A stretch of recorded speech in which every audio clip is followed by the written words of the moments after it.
Welcome to Story's Garden. Let the magic begin.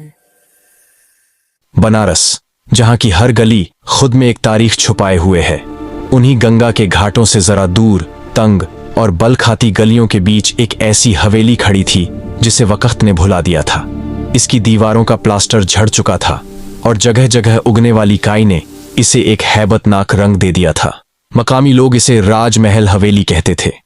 बुजुर्ग बताते थे कि एक दौर में इस हवेली की दीवारें कहकहों से गूंजती थीं, लेकिन फिर एक काली रात ऐसी आई जिसने यहाँ की रौनक को हमेशा के लिए निगल लिया।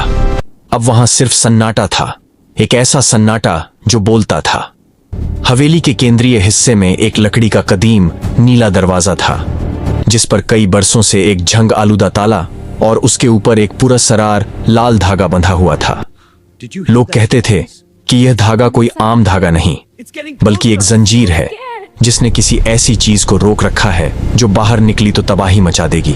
गांव वालों का मानना था कि जो भी इस धागे को खोलने की कोशिश करता वह या तो पागल हो जाता या फिर अचानक गायब हो जाता।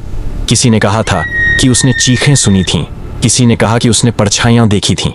कई कहानियां थीं, पर सच्चाई कोई नहीं जानता था। इसी बीच शहर से आया एक युवा पत्रकार अर्जुन मेहरा इस रहस्य से पर्दा उठाने के इरादे से बनारस पहुंचा। अर्जुन मेहरा, जो दिल्ली के एक मशहूर अखबार में इन्वेस्टिगेटिव जर्नलिस्ट था, इन कहानियों पर यकीन नहीं रखता था। उसे लगता था कि ये सब कहानियां सिर्फ सैलानियों को डराने या हवेली पर कब्जा रोकने के लिए घड़ी गई हैं। उसने अपने दोस्त रवि को साथ लिया और बनारस पहुंच गया।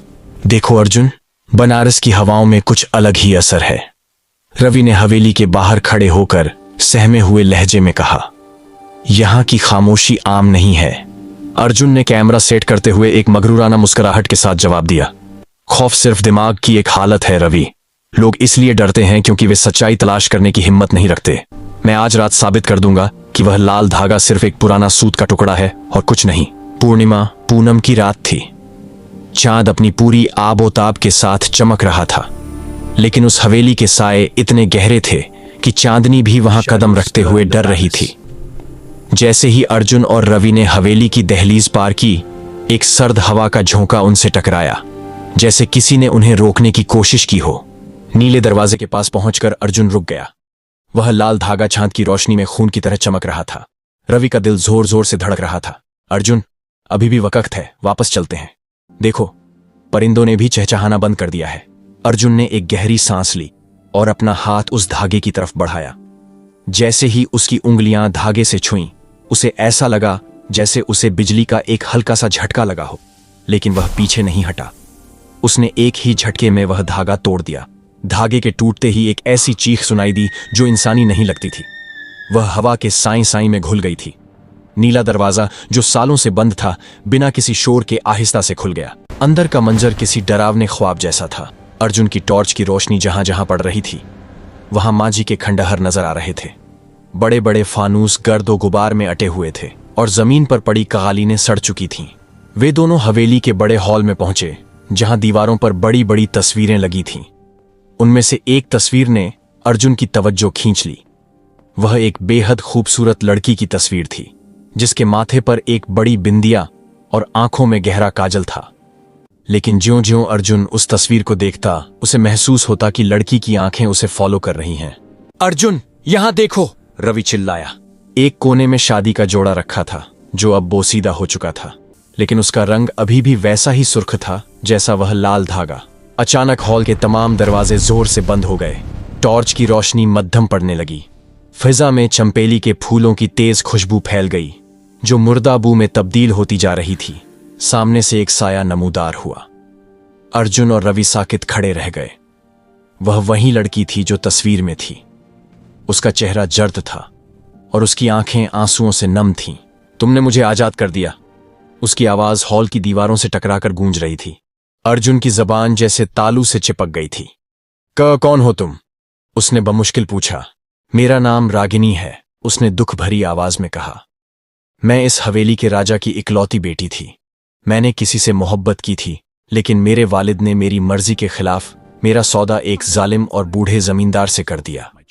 मैंने बहुत मिन्नतें की, बहुत मुखालफत की, लेकिन उस जमाने में बेटियों की आवाज दीवारों से बाहर नहीं जाती थी। रागिनी ने एक लंबी आह भरी। शादी की उसी रात जब वह जमींदार मुझे लेने आया, मैंने इस हॉल में अपनी जान दे दी।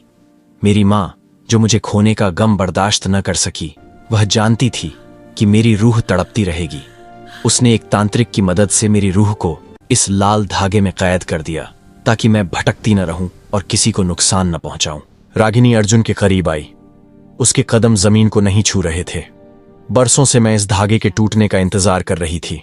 मैं बदला नहीं चाहती, मैं सिर्फ सुकून चाहती हूं। मैं इस कैद से थक गई हूं। अर्जुन को अब डर नहीं, बल्कि उस लड़की के लिए हमदर्दी महसूस हो रही थी। हम तुम्हारी कैसे मदद कर सकते हैं?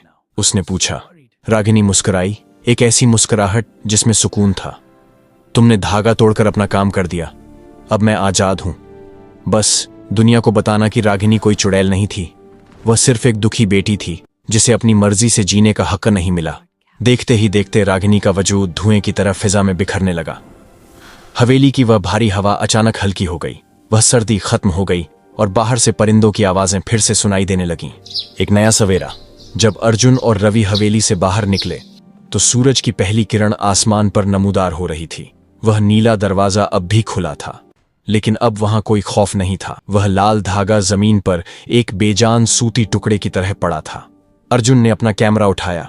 उसने वहां की तस्वीरें लीं, लेकिन इस बार उसका मकसद सनसनी फैलाना नहीं, बल्कि एक अधूरी दास्तान को इंसाफ दिलाना था। उसने एक तफसीली आर्टिकल लिखा जिसका उन्वान था लाल धागा, एक रूह की खामोश पुकार। उस दिन के बाद से लोगों ने उस हवेली से डरना छोड़ दिया।